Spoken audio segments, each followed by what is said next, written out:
kita akan berbaris jalan kaki aja dalam belakang. Tanya aja Kak Laras, nanti Kak Laras akan menjawabnya. Apapun yang ditanyakan akan dijawab.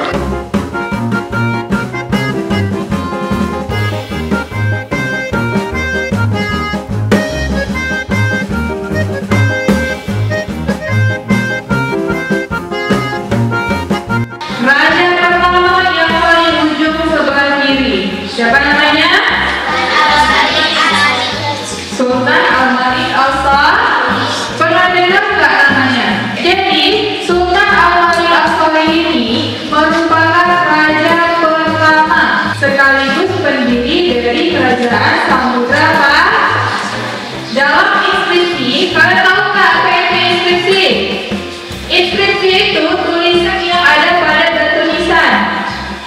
Nih, seperti ini disebut dengan inskripsi. Jadi, inskripsi setiap sultan itu berbeda. Ada nggak sultan apa di sini? Ada.